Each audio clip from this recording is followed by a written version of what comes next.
Hello, good evening. My name is Fiona Kidd. I'm from the Ancient World program here at NYUAD, and I'm very happy to welcome you to the second of our Ancient World lecture series. This evening, I'm excited to introduce Dr. Sophie Méry from the University of Rennes 1. Dr. Méry is, of course, also the director of the French Archaeological mission to the UAE and is already well known to many of you. For those of you who even glance at the front page of the National, you'll be aware of the increasing importance of archaeology in the UAE today and the role that it plays in identity and nation building. Today's paper is no exception. At least the online version that I was looking at, the lead story includes discussion of Dr. Méry's work on Neolithic graves and how these can contribute to our understanding of the past and the role that it plays in the UAE. And obviously this is a broad topic that is important, very important to those of us who study and debate the ancient world and heritage. And this is obviously very much a lot of what goes on here at NYUAD in the past couple of years. Dr. Méry is perfectly positioned to give this lecture. She's been researching in the UAE since 1980, but has worked more broadly in Oman, Pakistan, and Iraq. And he's been the director of the French mission here for almost 2 decades. She's best known for her work on social organisation in the Neolithic and Bronze Age and for her work on the ceramics of the Near and the Middle East. I think we're in for a treat this evening with her presentation on the Neolithic and Bronze Age as cultural roots of UAE identity. So please join me in welcoming Dr. Méry for this evening's lecture. Thank you, Dr. Fiona. I am very honored about this invitation to New York University, Abu Dhabi tonight. It is not just in the interest of archaeologists, but of the country that the past is well understood. As a specialist of the region, it is my pleasure, but also I feel my duty as well to communicate a state of all knowledge and questions. The links between archaeology, nation building, and contemporary identity are as old as archaeology, and Michael Dittler, University of Chicago, shows us as both the furnishers of the symbolic hardware of invented traditions and the potential agents of deconstruction for those traditions. Of course, the way the past is produced by archaeologists is not neutral and may even have deeply manipulated for political purposes. But today, UAE archaeology clearly offers a way for people living here to feel proud, rooted, and unified as a nation because it gives them a feeling of a common history and a long history. Today in Eastern Arabia, the oldest sites are Paleolithic sites dated from about 125,000 years ago at most, based on the work of Hans-Peter Eupman, Adrian Parker, Anthony Marks at Faya sites in the Emirate of Sharjah. These sites indicate that early human groups were living in the area during the late Pleistocene.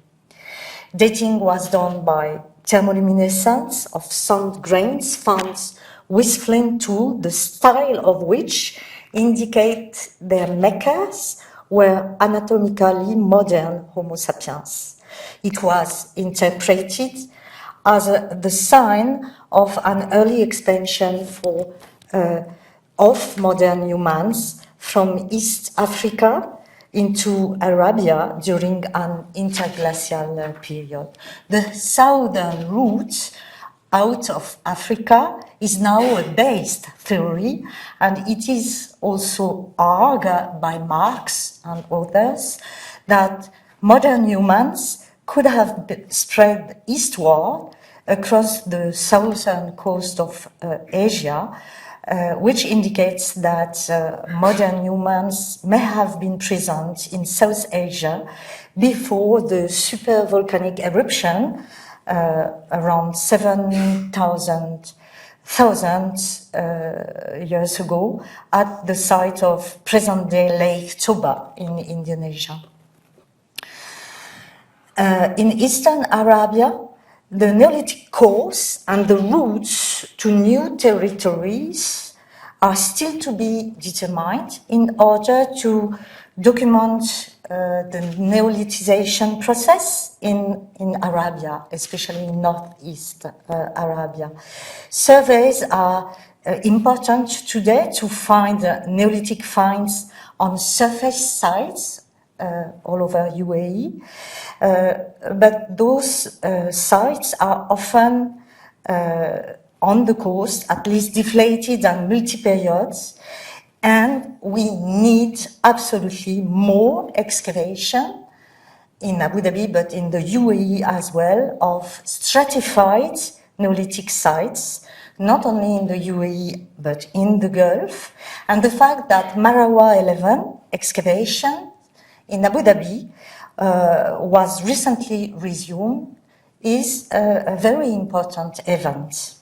At UAE coastal sites, we have difficulties, I must say, to date archaeological levels.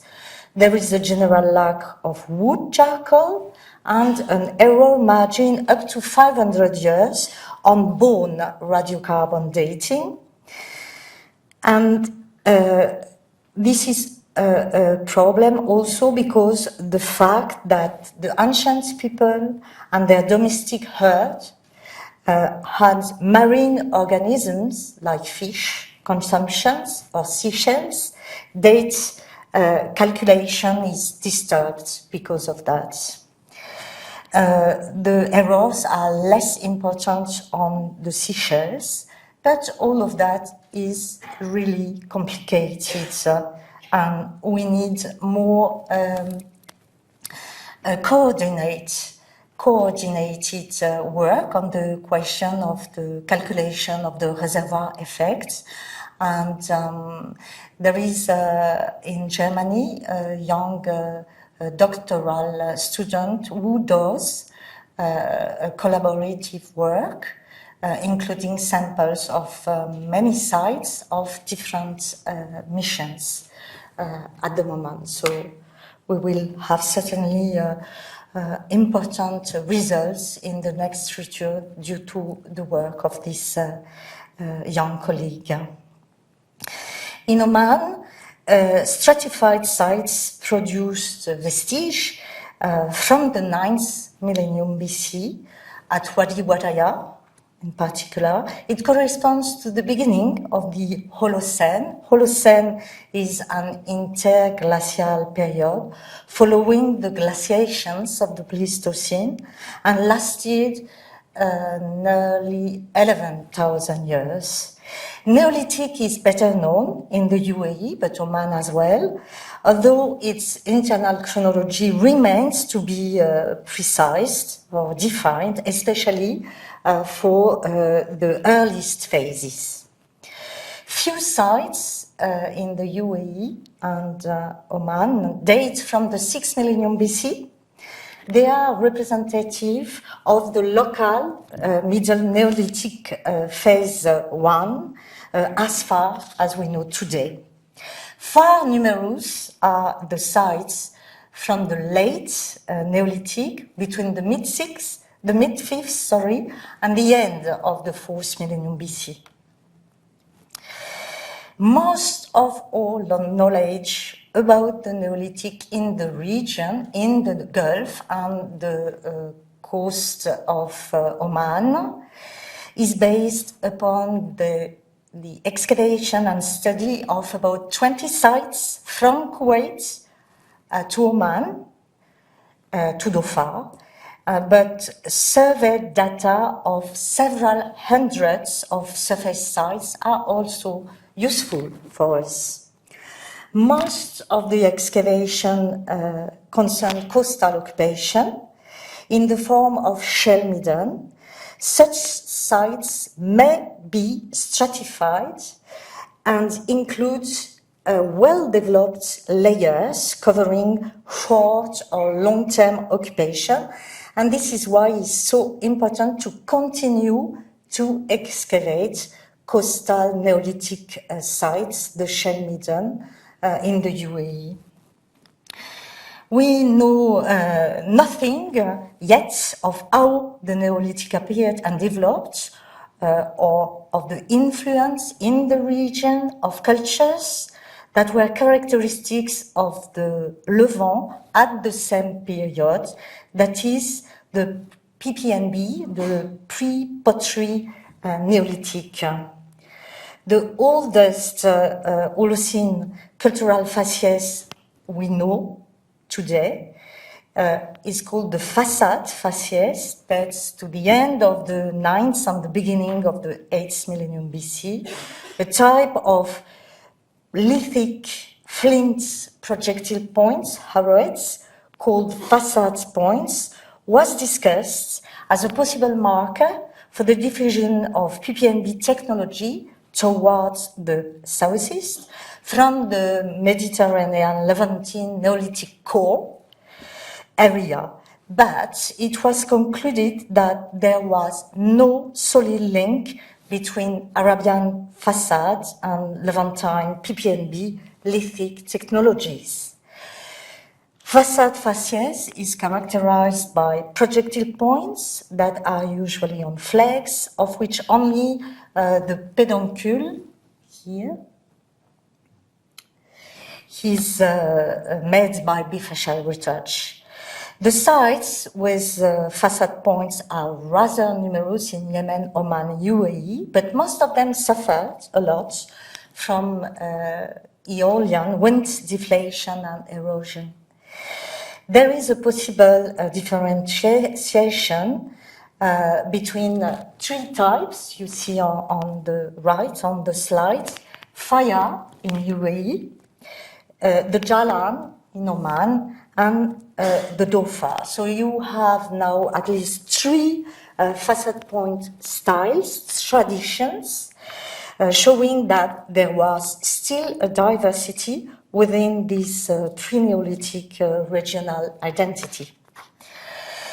But a fact is that the domestic sheep, goat, and cattle bone we find from the mid-6th millennium BC in eastern Arabia, and they are all domesticated and fully domesticated from that period of time. They have their distant origin in the Fertile Crescent. However, their diffusion by PPNB Levantine groups is not yet confirmed, as I said, through the study of the flint points. The dog was domesticated in Arabia, and another difference we have, and this is very important because the definition of the Neolithic worldwide is not one definition. The model of the Neolithization and the Neolithic in Arabia is a Neolithic without agriculture. There is no agriculture before the beginning of the early Bronze Age in the area, that is last part of the 3rd millennium BC. Another feature of the Neolithic worldwide is the creation, the maintenance, the densification of medium to long distance contacts, and there is in Arabia evidence for trade or exchange linking the area, the Gulf, Eastern Arabia, with Mesopotamia, and Arabia as well with Africa and Anatolia. There probably was also trade with Iran and Pakistan, of which we, however, have no trace in the archaeological material until the 4th millennium BC. How did material products, final products, circulate? By the land and the sea, most probably. We have at As-Sabiya, excavated by Professor Carter of UCL Qatar, the use of boats at the end of the 6th millennium BC, with the discovery of fragments of bitumen plaques, and the bitumen served to caulk boats made of reeds. In the UAE, there is indirect evidence of the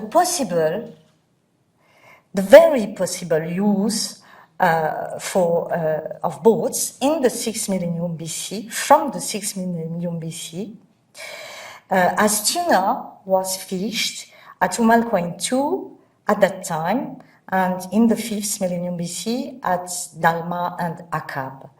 And Dalma is very far from the continent, from the coast. To fish tuna, to catch tuna, it necessitates fishing in deep waters and use line fish hooks. Shell fish hooks were found in Quain at Akkab, and this is the only place yet today in the UAE for those shell fish hooks, but they are very common in Oman at that time. The two cases of obsidian and pottery provide the proof that trade was practiced over long distances, starting in the 6th millennium BC. Selected stones also were traded, but over lesser distance, such as napped chalcedony from Jebel al-Matarad in Sharjah, and quartzites or objects made from soapstone, such as the chlorite and talc. Pottery, the famous Obeid pottery, you have some example on the slide. They have been found on many sites all along the Arabian coasts of the Gulf up to the Strait of Hormuz. But this Ubaid pottery, if we think about UAE, it came not directly. I mean, here they probably never met any Mesopotamian Ubaid people. This pottery came better through indirect and successive trade between the coastal groups of the Southern Gulf, from Kuwait to Ras Al Khaimah, at least on the south of the Strait of Hormuz. And there was more than 1,000 kilometers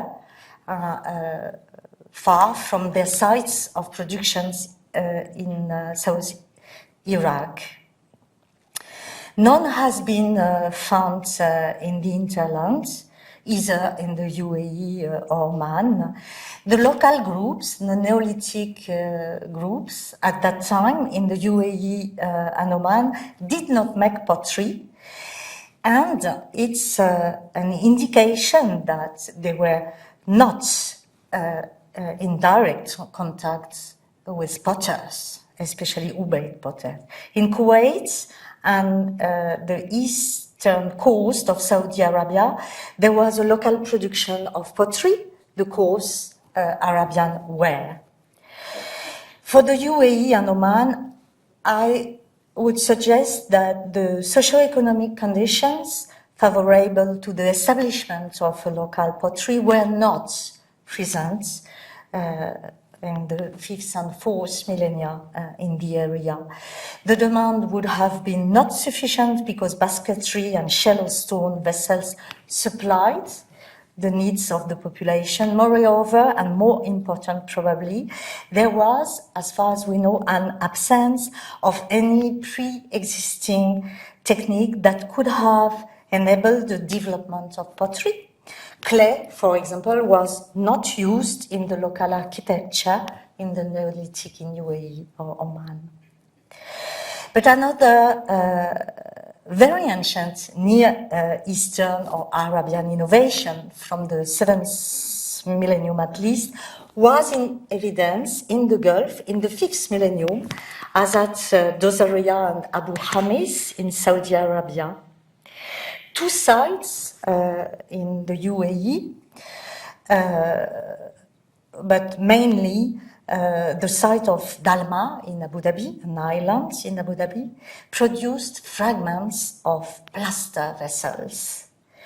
Based on the results of the British Museum laboratory analysis, their production was local. The making of plaster vessels would correspond to a local innovation in order to copy the Ubaid vessels, and they were interpreted as copy by the excavators, by Malbich, because they were painted and the motif are very similar to the ones of the Ubaid vessels. The second case is obsidian. We have a small obsidian cores for bladelets and arrowheads, very frequent in Yemen, and those ones come from East Africa. Obsidian in the form of bladelets and beads were found in Kuwait and Saudi Arabia, not in the UAE and the Sultanate of Oman, at least today. And this obsidian comes from Anatolia. Fishing for pearl is attested from the mid-6th millennium BC, 7,500 years ago at Al-Quwain. Fishing for pearls is an elaborated technology and was intentional. This is today the most ancient evidence of pearling in the Gulf, but worldwide as well. The pearls circulated. They were found in buoy stones more than 50 kilometers far from the coast in the Sharjah Emirates in the 5th millennium BC. But other products than pearls, and more products than pearls, would have been as a base of regional trade, such as salted fish or dried fish or both, or smoked fish as well. Archaeologists have noted the importance of prepared fish on sites such as Hor in Qatar, at Akab in the UAE, and evidence of specialized products that exceed the consumption needs of the population. Other biofacts circulated, often found in the archaeological assemblage at coast and in the hinterlands. They are marine shells, most of the time in the shape of beads, sometimes pendants. For their variety and the high degree of preservation on the sites, these marine shells are a good example of the intensification of trade in the Neolithic, in the UAE and Oman, and in the Gulf. This is particularly the case for a small shell called Angina mendicaria, which is here, but I don't think you see it. It's top and middle of the slide. The material culture now. It is characterized also by stone net sinkers, side scrapers made of shell, bone points made of rib of mutton, after Hans-Peter Uppmann. You also have many ornaments, as I said, in shell, but also in stone, flint débitage and tools. It can be débitage of flint, but also débitage and tools in chalcedony and even in carnelian, rarely. Arrowheads as well, and in Oman only, at least today, arrowheads made from shark's teeth. In the interior of the Oman Peninsula, except for the occupation levels around the necropolis of Bouès. It is mainly debitage and tools in flint, radiolite, chalcedony on surface sites that were found. Here it is a view of the mid-6 typical assemblage at Al Quain II site. One of the two settlements sites for the 6th millennium is this site, Al Quain II, with a big stratigraphy, more than 2 meters high, a unique case so far at UAE coast. The site is interesting because you can see the section here on the right. It is well stratified with many levels, and the occupation of the site is about 1,500 years.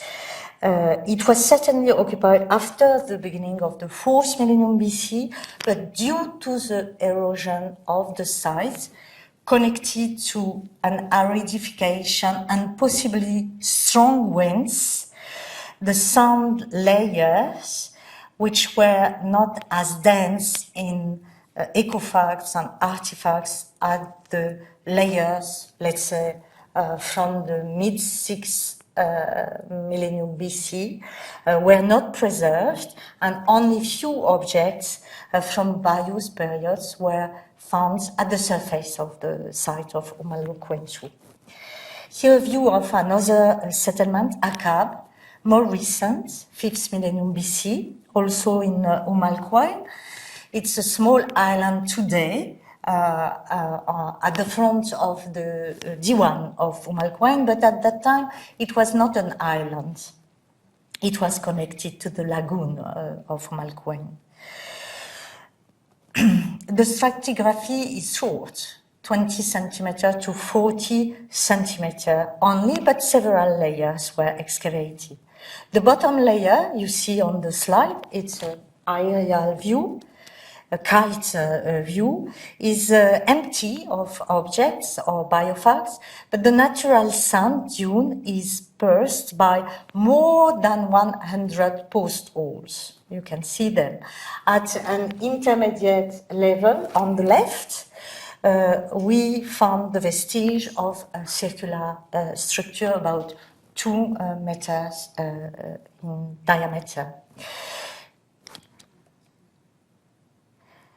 Discarded crab pincers and prepared fish are well preserved in Akkab, together with Pinctada margaritifera shell fish hooks at different stages of fabrication, and a number of shell Veneridae scrapers, possibly used to scale fish. Here, a view of the 18 pearls we found only in a meter square in Akkab, and it indicates firmly that there was an intentionality of the pearling in the 5th millennium BC in Akkab. Now, Marawah 11, 100 kilometers far west of Abu Dhabi. It's a puzzling site. The only stone architecture we know for the mid-6th millennium BC in the UAE, the Middle Neolithic. Nothing to do with the Ubaid, Mesopotamian architecture. Nothing to do with the architecture we know in Iran or Pakistan at that period of time. Marawah 11 building is the only Neolithic stone building in the Gulf we know today. Is very peculiar in terms of conception, plan, construction techniques, and the quality of the construction is really elaborated. Room 1, it's the one which seems to be vertical on the photo. Room 1 yielded a skeleton, but some human bone of 3 other people as well. partial skeleton was introduced into the already semi-collapsed room 2, which is horizontal on the photo. Data put on the internet by Mark Beach from ADTCA indicates that the building had originally been used as a house for the living and then later reused for burial, which makes sense to me. The body, excavated by Abdullah al-Kabri, was in a crouched position, on its side, with its head oriented towards the edge, and this is typical of other known Neolithic burials in the area. In the UAE and Oman, the Neolithic tomb standard, if we can say that, is a simple pit dug into the sands or other types of sediments. The tombs are grouped in necropolises on the residential dwelling sites occupied by the inhabitants, often at the top of the dwelling site, the residential sites. Most of the necropolises we know today are late Neolithic, so they are rather recent, except Al Quain II, which is older. It's mid-6th millennium BC. Al Quain II necropolis was first excavated in the early 90s by Carl Phillips, and 42 bodies were recovered. And 10 years after, we resumed the excavation of the site. We were interested to see the settlement part, the residential part of the site, and we had the agreement of Carl Phillips, of course. But it was important to make the connection, the stratigraphic connection between the new excavation and the graveyard. So we cleaned the area and, surprise, you see the yellow oval, and we found just under the level of the tombs excavated by Carl, new skeletons.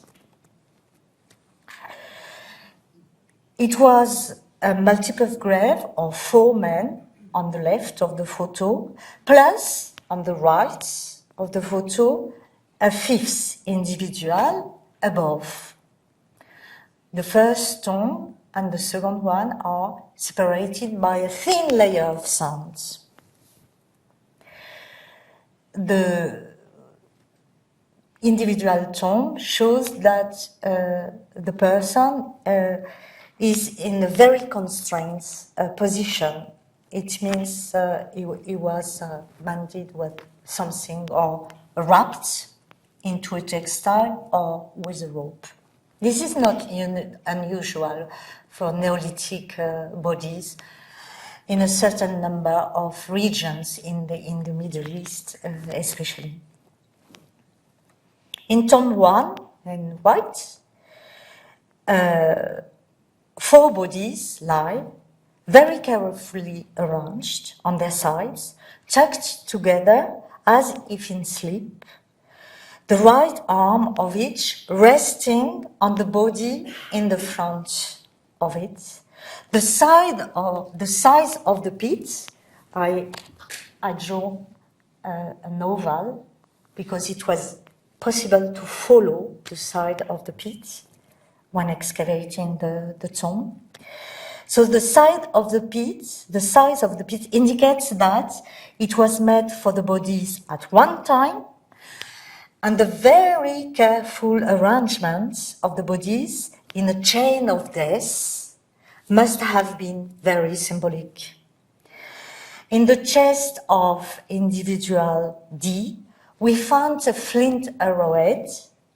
The shock led to the destruction of his ribs, while 2 of the other men who were interred just after him had pearls placed at the level of their hips. The fact that we found pearls in the tomb grouped together, 2 pairs with one of the men and 3 pairs with the other, means that they were probably wrapped in a piece of textile or in a small bag we didn't find, actually. It also shows the importance of the pearling as early as 7,500 years ago, because this tomb is very ritualized and 2 of the men have pearls with them and not arranged in the bracelets or under their nose like in Bues, but like they were in their lifetime as pearl fishermen. At Bues, more than 50 kilometers far from Oman Coin 2, inland in Sharjah, pearls were placed under the nose of the dead body. They were semi-perforated for men and non-perforated for women. Let's go back to the Al-Quain tomb. We hypothesize that these young men, the 4 men of tomb 1, 3 of them being in their early 20s, died as a result of a conflict with another local group and were buried together, the 4 men, in what must have been a purpose pit tomb. It's what we call a multiple grave. From the time of the death and interment of the first and the 4th person in the tomb, there was no more than a week, and probably less than a week. Otherwise, it would have been impossible to arrange them like this tight chain, and perfect chain, a symbol of a chain in the days, at death, at life as well. Bues, it's a very important site excavated by Hans-Peter and Margaret Epman, and several hundreds of tombs were excavated. I have no time to detail the finds, but about the techniques of rituals, I mean, it's an extremely important site.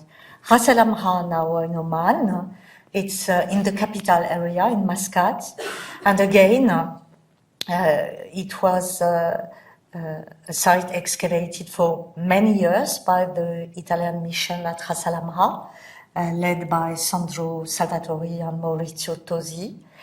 And there are many common features between Ras al-Hamra and Bues sites, graveyards, in terms of types of tombs, the way the people are inhumated, the type of material buried with them, etc.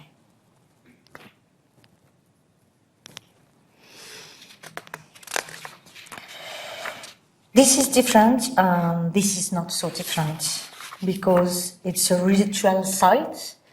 It's at Aqab, in the island. We are in the 5th millennium BC. It's a monument, it's an architecture made of hundreds of Dugong bone mounds, the Dugong bones, the Siko.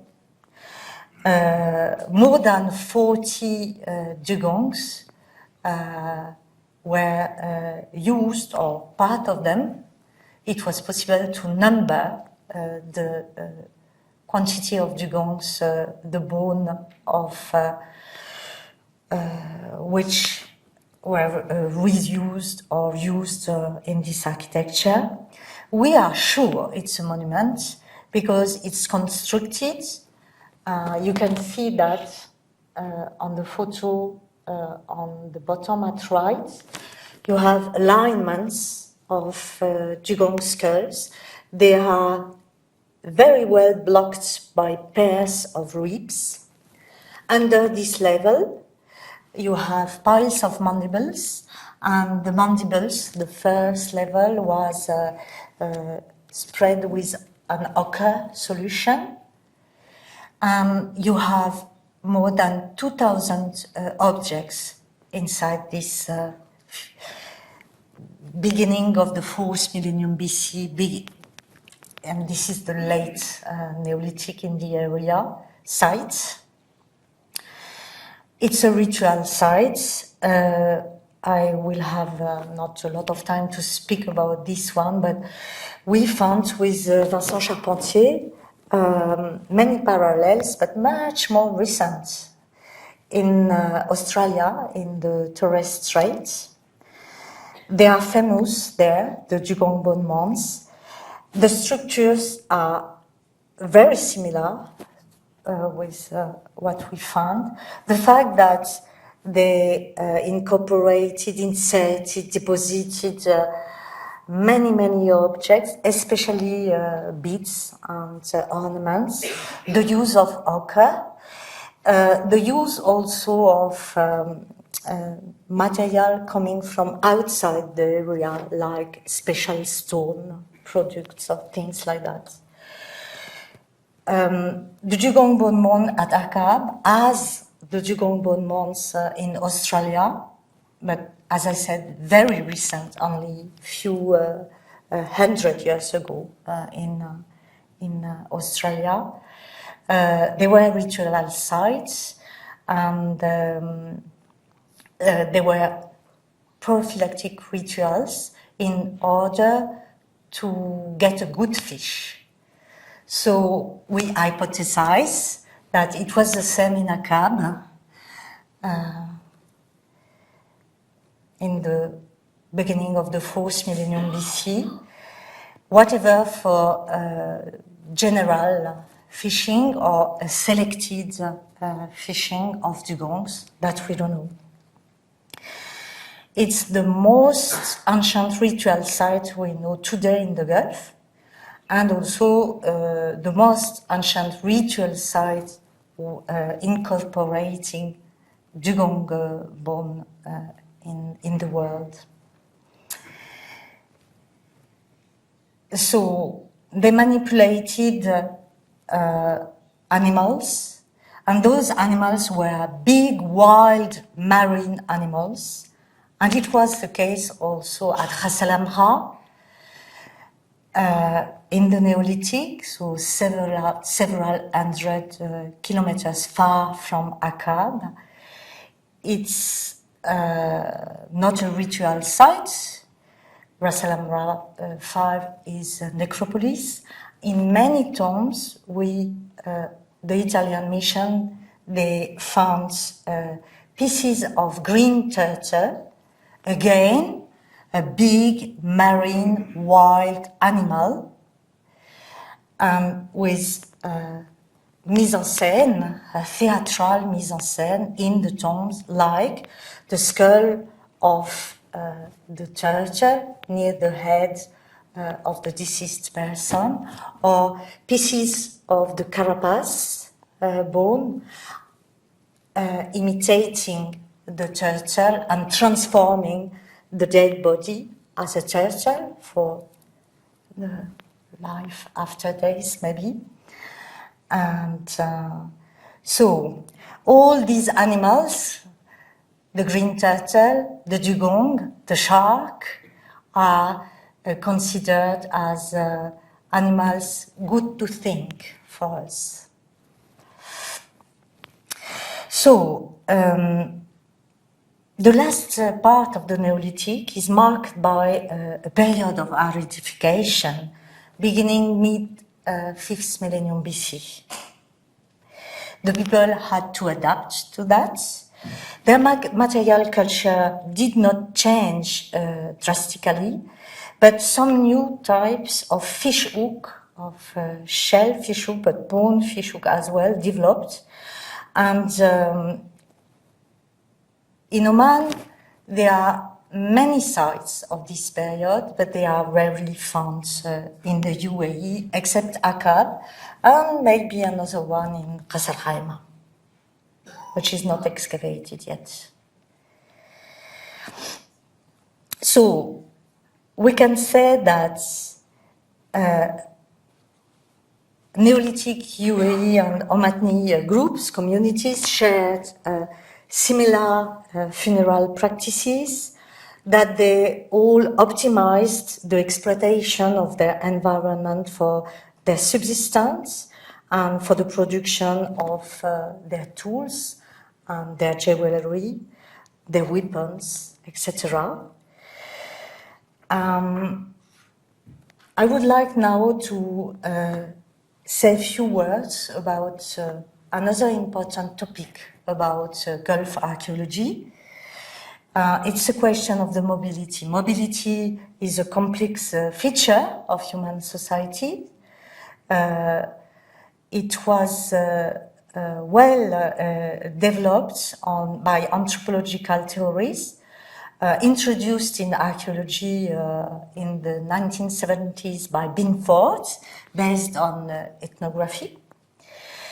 Mobility is a major variable in hunter-gatherers' adaptation strategies to their environment, and it may be considered as an adaptive response to reduce the unpredictability of natural food stocks.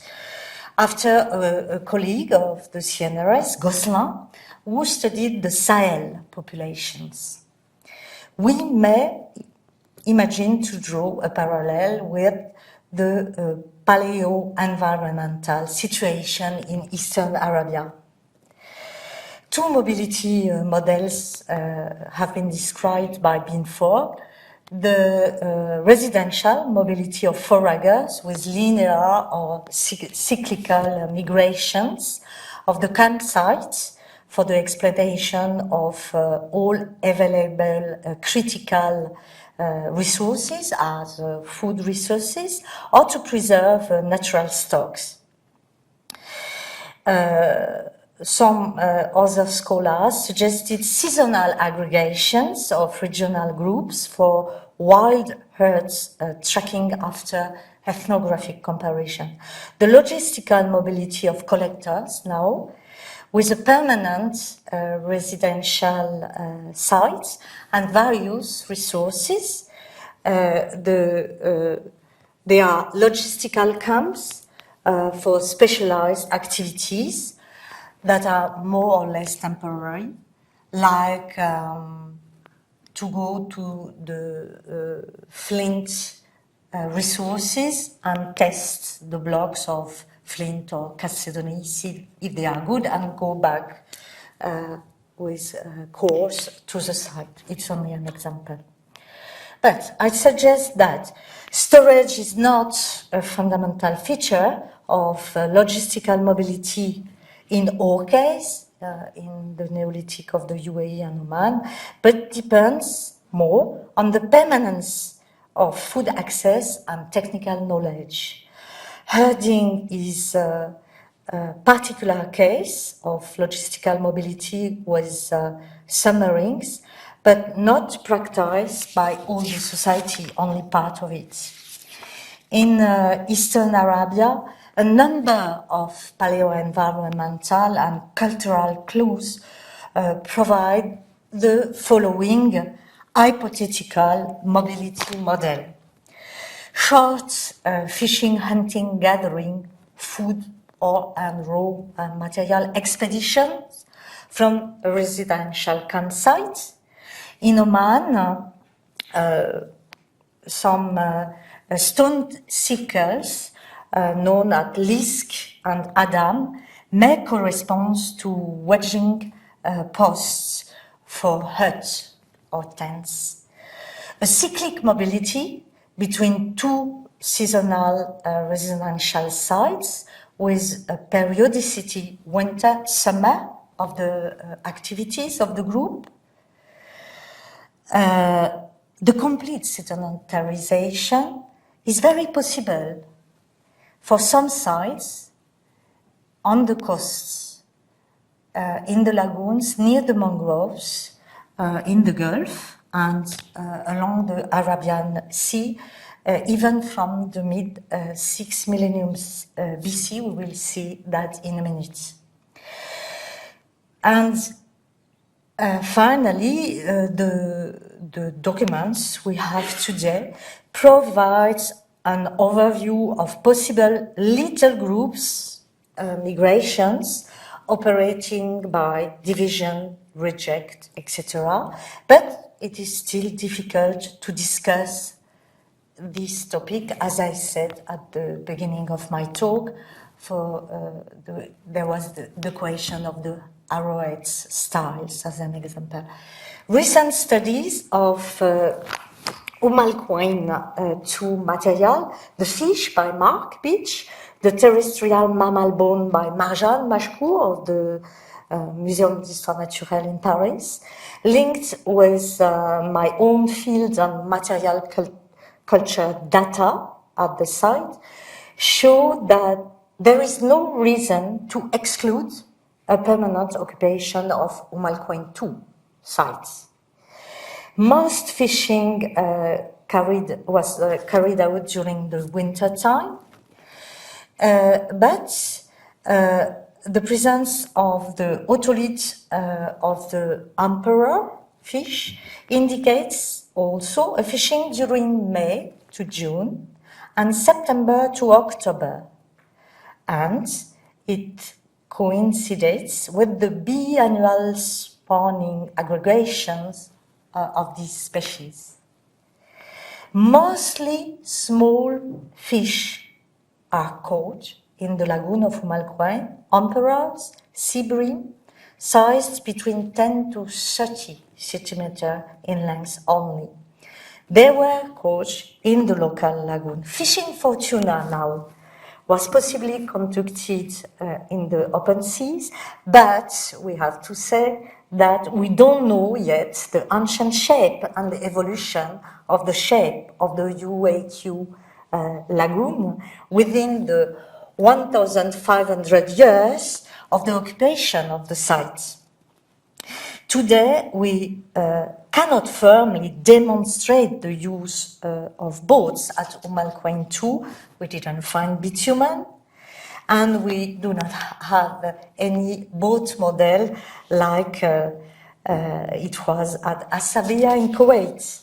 But, however, it is very possible because, as we have seen, there were a lot of marine and islands technologies shared in the Gulf and the Arabian Sea during the Neolithic.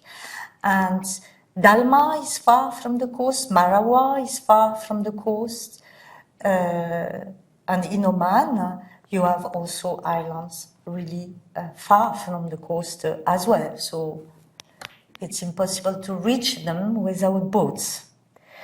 About social organization, what can we hypothesize?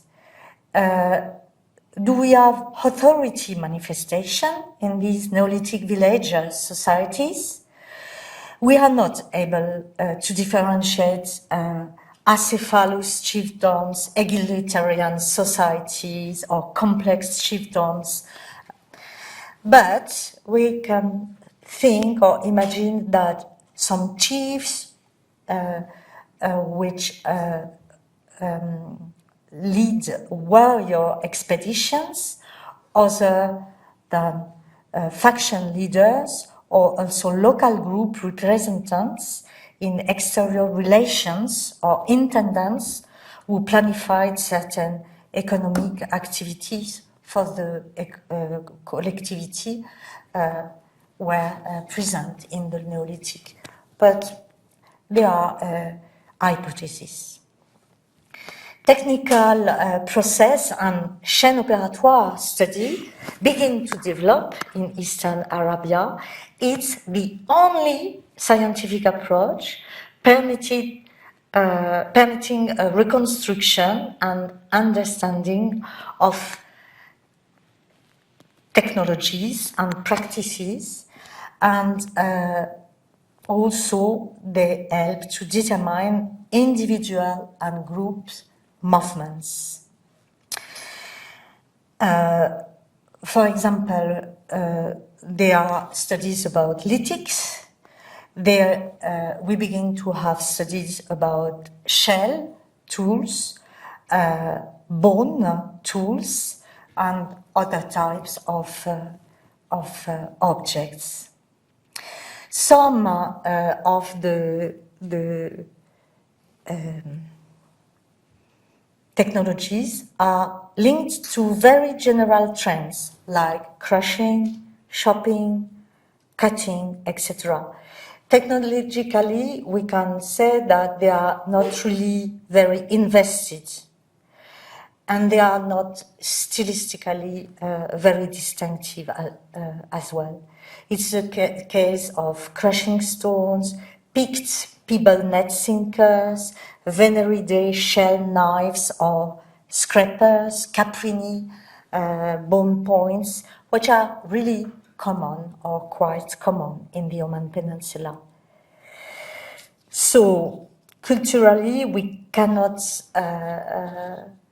imagine there are strong identity factors, but some other technologies are highly invested. It is the case of the shellfish hooks, it is the case of the lithic technology, especially for the arrowheads, but other types of objects, flint tools as well.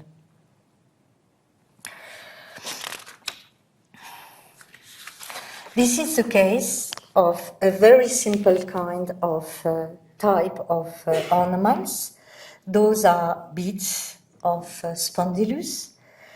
The Neolithic, they like them because they have nice colors, orange, red, pink, violet. And we were able to reconstruct the chaîne opératoire of those beads in a cab. And the chaîne opératoire of those beads in Al Hamra, 10 kilometers far away, is the same, but actually the same and different because the dimensions are different, the perforations are not the same dimensions as well. From that only, we are able to say that they were not the same group or exactly the same group of people in the two sites. Early Bronze Age, now. It corresponds to big changes in the local technological system, local oasis agriculture, local pottery, local copper-based metallurgy appear. A new type of tomb, the collective burial, where the burials were taking place as natural deaths occurred, spread in the UAE and Oman.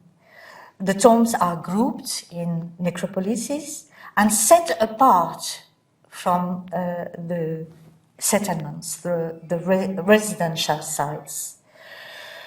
The first part of the early Bronze Age is called the Hafit Period. It covers the first third of the 3rd millennium BC.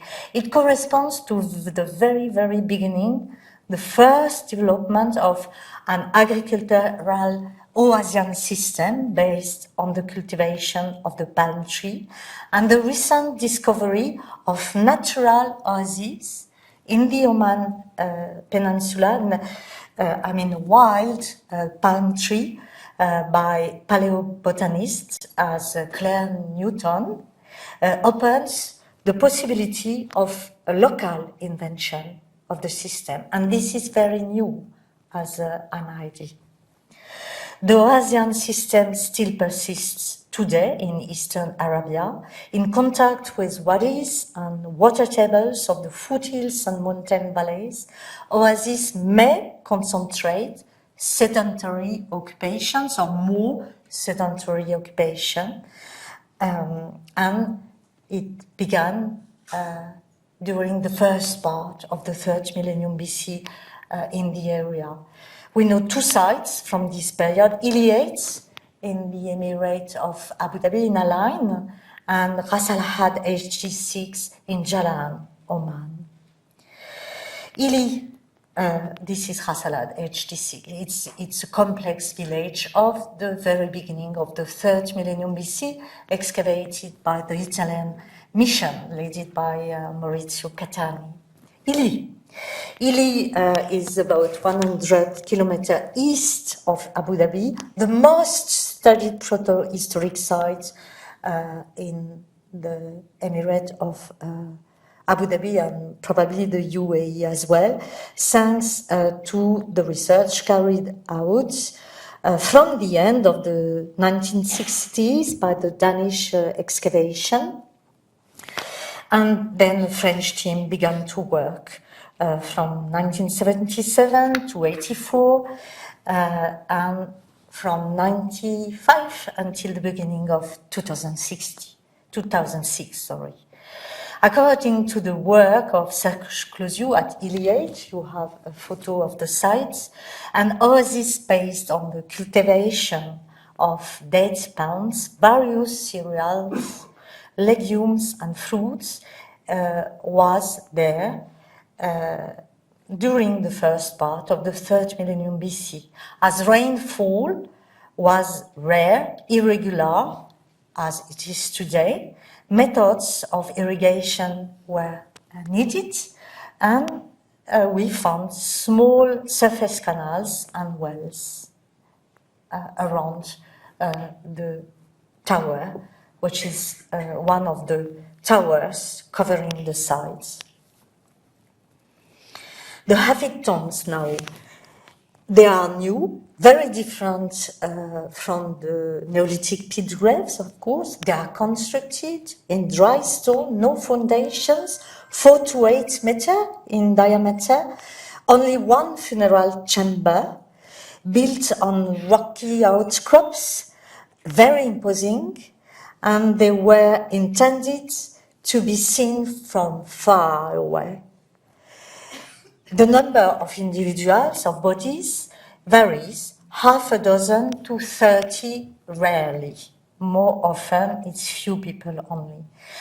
The total number of these tombs is considered to approach about 100,000 in UAE and Oman, but most of which have been looted and few of them have been excavated actually. They are interpreted as territorial markers in reference to the model revealed in France for the end of the Neolithic. But there is a huge difference, I think. There is no distinction possible between the monuments. The Hafit tombs are nearly the same or very similar. And second, it seems that there is no hierarchy between the bodies, between the individual, at least as far as we know as archaeologists from the excavation done yet. Thus, the hypothesis was developed that the society, the local society, wished to display tribal unity above all. So some of the archaeologists, especially Closiou and Maurizio Tosi, they developed the idea of the origin of the tribes in the early Bronze Age, but we may think that they were even more ancient, actually, if we consider the organization and distribution of the sites and the graveyards during the Neolithic in the area.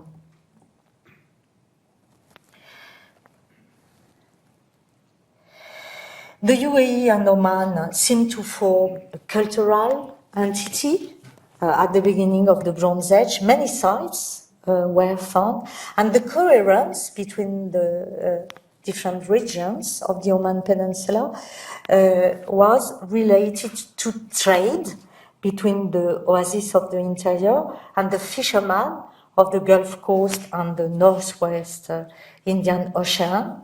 And those trades, these channels of exchange brought products and objects, and those ones are found in particular in the Hafit tombs. So we have a certain number of objects like copper metal objects, shell and stone beads, but Mesopotamian pottery as well, from the very beginning of the 3rd millennium BC. Those are very nice and small pottery vessels, painted vessels. The trade with the Mesopotamian people was certainly more direct or even direct at that time. You remember I said it was not the case during the Neolithic period. Local pottery now. It was found at Iliades for the beginning of the 3rd millennium pottery. As it appears, it is an elaborated technology, and it belongs in its range of shapes, decoration, the fineness and color of its paste, to productions from north of the Strait of Hormuz, that is Southeast Iran and Kashmir in Pakistan. This is why I exclude, at least today, the hypothesis of an independent center of innovation for pottery in the Oman Peninsula, as opposed to a certain number of regions of Western Iran and northern Pakistani Baluchistan, where we have innovation centers already in the 6th millennium BC. But the first pottery production in the UAE and Oman are so elaborated and close to the one of the north of the Strait of Hormuz that we cannot exclude that small groups of people, with including potters, they came to the Eastern Arabia, especially in the in the northern part of the Emirates or in Oman, and began the first production and were integrated into the local population, and a new tradition appeared. The second phase of the early Bronze Age, the famous Umana period, 2700 to 2000 BC, Healy revealed the existence at this time of a population of farmers, villagers, specialized craftsmen such as stone cutters and potters, copper object fabricants, but only simple metallurgy was practiced on the sites. At that time, as you can see on the slide, the graveyards are done by a number of monumental tombs, sometimes more than 10 meters in diameter. They are covered with flat slab, and the entire space is separated in two with independent entrances and subdivided into compartments. Through time, the dimension of those Umana tombs increased, and the number of compartments as well, because they had to solve the problem of the covering of the tomb to protect the bodies. Here, some example from Ili, but from Tel Abrak as well. And this tomb is from the end of the Umana period. It was excavated by Professor Dan Potts in the Emirate of Sharjah. So the bodies are aligned on their sides, legs flexed, one hand directed to the face, as in the Neolithic, and they are accompanied by many ornaments, objects, pottery. And those are local, regional, or come from many countries of the Gulf or the Northwest India. So these are some examples of the funerary stone architecture. So the temple ones are the most ancient ones in the Umana period at Ili. Those ones are more recent. The stones are cutted and worked differently and much bigger. This is different. This is a pit grave. This is just after the peak of the Umana culture. This tomb is a pit, as I said, and not a monumental Umana tomb.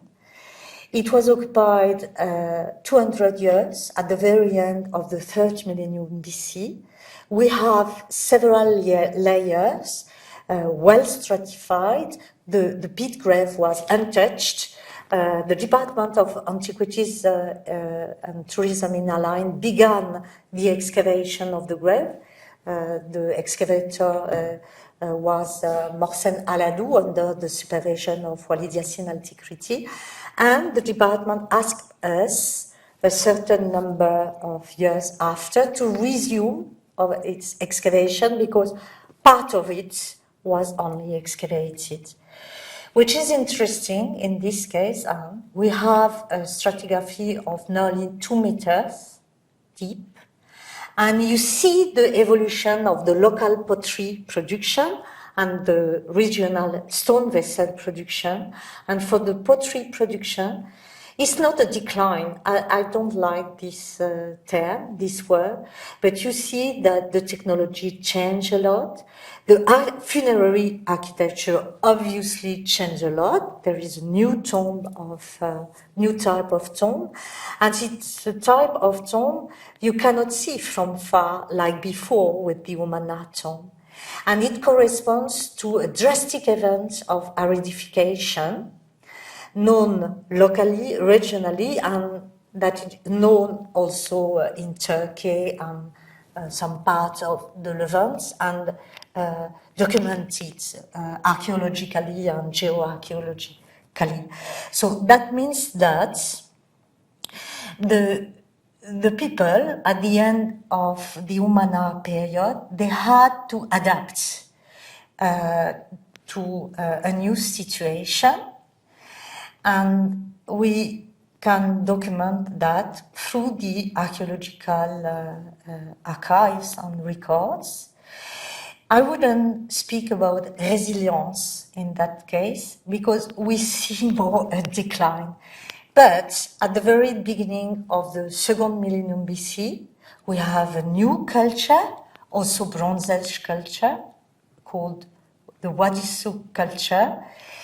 And it's really connected to the Umana culture, but different as well. And we may interpret this 2nd millennium culture as a resilient period after this 200 years events the Umana people had to face. So I will go straight to my conclusion, I guess. To come back to the title of this conference. So I try to show that in the absence of agriculture, the local Neolithic in the Gulf differs from the models known in the Levant and Mesopotamia and Iran, while the beginning of the Bronze Age may have coincided with the arrival of some technologies, pyrotechnologies, pottery especially, that were mainly brought from Iran or Pakistan. There was emergence in the Bronze Age of a reorganization of the local society compared to the Neolithic, shifting maybe from clan to simple types of chieftaincies, perhaps related to tribal societies, construction of stone towers, construction of monumental stone tombs were probably related to a kind of authority, and collective activities were probably coordinated to the benefit of the community. So the societies developed in the direction of increased complexity and integration, and their crafts developed, diversified. Gradually, the craftsmen began to be more specialized, develop a higher level of technology, and probably devoted longer and more regular periods of time to the production of objects from the Neolithic to the Bronze Age. In the organization of trade, we pass from a model of distribution that in the Neolithic saw goods moving in traditional local circuit of distribution between groups to a more direct system in the Bronze Age in which certain goods were specifically produced for needs that were exterior or mainly exterior to those of the group that produced them. A new reorganization occurred from the beginning of the second millennium BC with the Wadi Suq culture, and as I said, I hypothesize that it's a time of society resilience after these more difficult adaptative periods of the final Umana culture. So what we can say today is that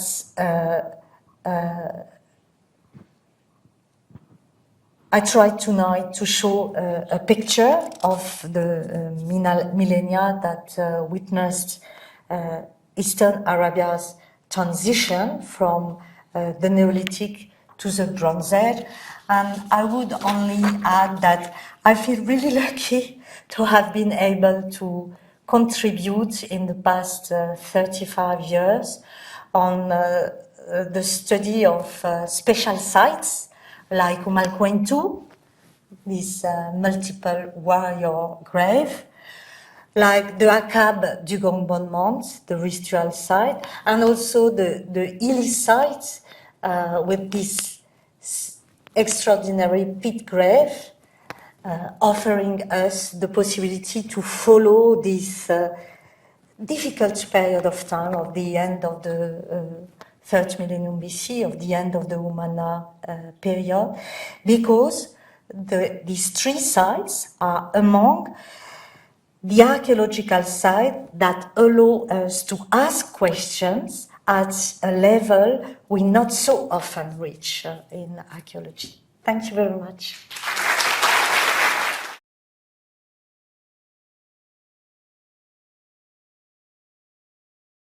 No, just when you were talking, you did a great job, by the way, thank you. I think it was a really good overview of Neolithic period.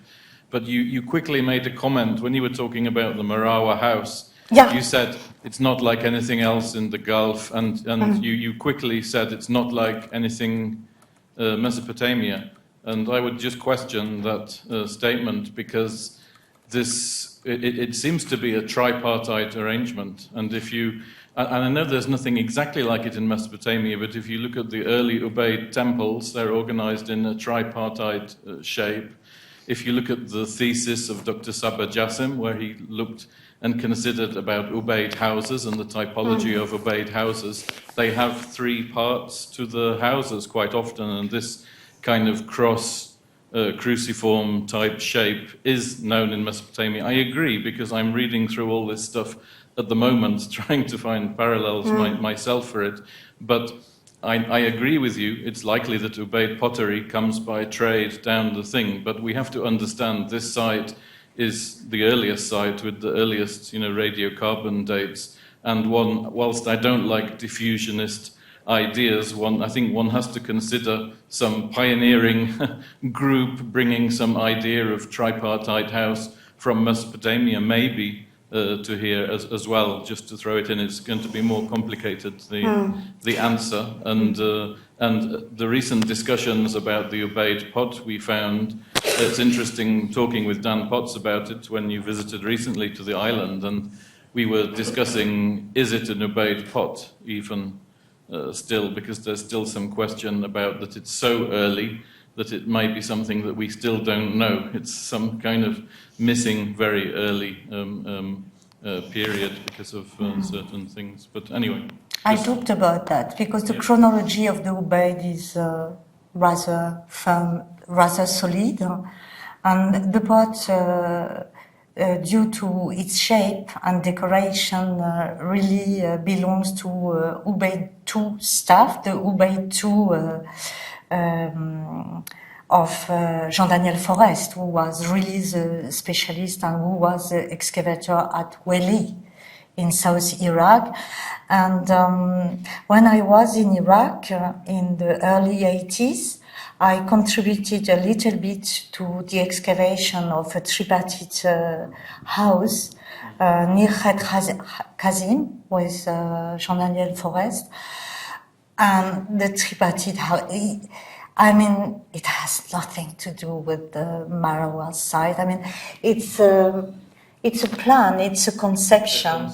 Yeah, but I mean, we are far from that in the Neolithic. So I think that's... No, it may be a bit extreme, but if you think about houses there that have burials put in them, and Sabah Jassim talks about this in his thesis when he looks at Ubaid houses and discusses burials in houses. I'm saying it is far-fetched, but you have to push the boundaries sometimes and speculate until you're proven, otherwise. So. Of course, but it doesn't fit well with the general picture of the Neolithic, and this general picture is really richly documented now. So for me, it's a unique site, and it's very interesting by itself, and it has absolutely to be excavated for years in order to document that site,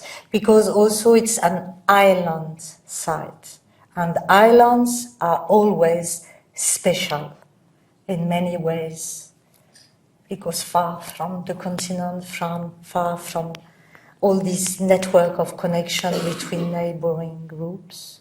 Yes. Anyway, thank you.